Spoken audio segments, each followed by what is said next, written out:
Assalamualaikum warahmatullahi wabarakatuh. Perkenalkan, nama saya Surani Puji Rahayu dari kelas 10 BDP 2. Pada kesempatan kali ini, saya akan mempresentasikan tugas marketing, lebih tepatnya tentang analisis produk life cycle dan strategi pemasaran pada produk Oreo. Sebelum saya menganalisis produk saya, mari kita cari tahu tentang apa itu produk life cycle. Produk life cycle atau yang biasa disebut dengan PLC merupakan suatu grafik yang menggambarkan riwayat produk sejak diperkenalkan ke pasar sampai dengan ditarik oleh pasar. Produk life cycle dibagi menjadi 4 tahap, yaitu 1. Perkenalan, 2. Pertumbuhan, 3. Kedewasaan, 4. Penurunan. Apa itu tahap perkenalan? Tahap perkenalan merupakan cikal bakal siklus hidup. Awalnya, melalui tahapan ini, produk akan diproduksi dan dipasarkan dalam jumlah yang besar. Apa itu pertumbuhan? Pertumbuhan yaitu siklus hidup produk yang menentukan suatu produk menjadi lebih berkembang atau tidak. Apa itu kedewasaan? Kedewasaan merupakan tahapan di mana produsen serta semua pihak terkait dapat melihat penjualan yang dilakukan. Apa itu penurunan? Penurunan yaitu produk yang dipasarkan mengalami penurunan revitas atau yang biasa disebut dengan tahapan kuno produk.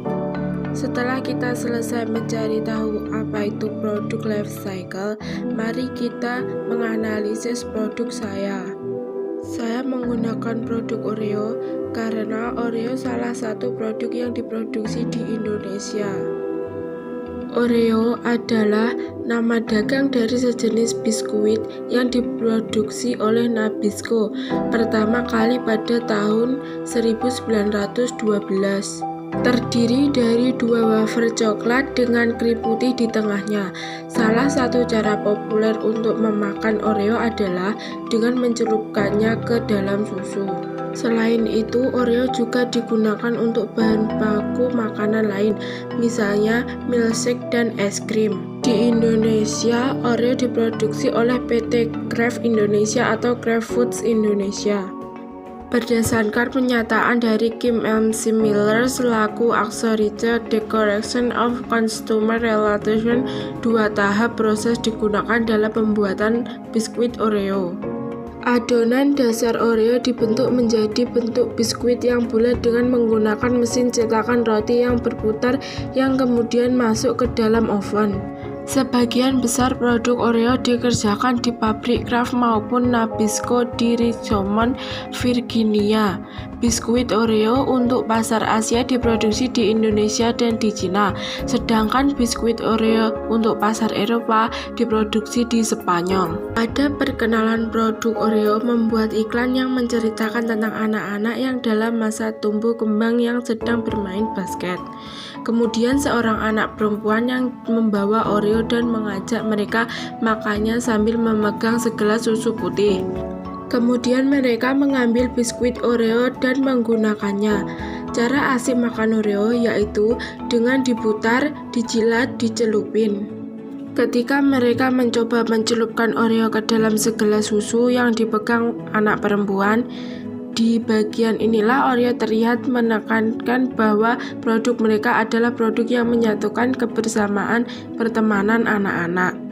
Setelah laris dengan produknya, produk Oreo kembali mengeluarkan beberapa varian rasa lagi dengan harga yang sedikit dinaikkan. Iklan Oreo tidak ada lagi bersifat memperkenalkan, melainkan telah berupaya menjaga loyalitas konsumen. Dengan data di samping, kita bisa simpulkan bahwa produk Oreo mengalami indeks dalam penjualan di tahun 2008 mendapatkan 3,7%. Naik keuntungannya penjualan sebesar 0,2% menjadi 3,9%. Dan pada tahun 2010, biskuit Oreo memperoleh angka 5,3% dengan kenaikan sebesar 1,4% dari perolehan indeks 2009. Oreo dapat tergolongkan sebagai produk yang telah berada pada tahap matur dalam produk life cycle. Mengapa alasan Oreo digolongkan pada tahap matur diantaranya? 1. Oreo memiliki jumlah pelangganan loyal yang masih tergolong besar, karena hingga saat ini Oreo masih menjadi salah satu biskuit terlaris di dunia. Untuk menghindari kejenuhan pelanggan, Oreo menambahkan berbagai varian rasa, jenis kue baru, bahkan kemasan baru. 3. Jika dulu segmentasi Oreo bersifat massal, kini Oreo mulai membidik segmen keluarga sebagai segmen potensial untuk memasarkan produk. 4. Sebagai produk makanan, Oreo tergolong sudah berusia matang. Produk yang berada dalam tahapan matur ini biasanya semakin rentan terhadap penurunan penjualan.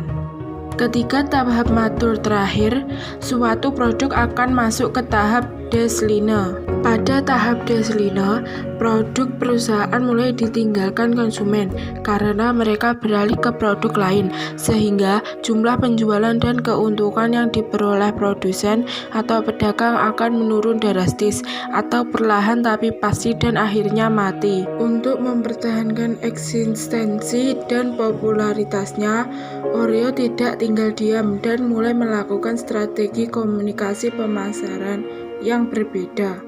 Beberapa waktu yang lalu, Oreo pernah menggandeng Ferdy Hassan sebagai endorse-nya, yang mengemukakan bahwa Oreo merupakan produk yang terpercaya serta sesuai untuk keluarga dan anak-anak. Selain itu, Oreo mempertahankan tagline diputar, dijilat, dicelupin dalam setiap strategi pemasaran yang dilakukannya, sehingga tertanam di benak konsumen bahwa cara seru memakan biskuit Oreo adalah menggunakan cara tersebut.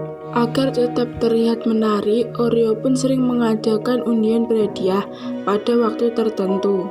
Untuk mendekatkan diri dengan konsumen, pada ulang tahunnya ke-100, Oreo melaksanakan event Oreo Fun Carnival di Bandung dan Jakarta.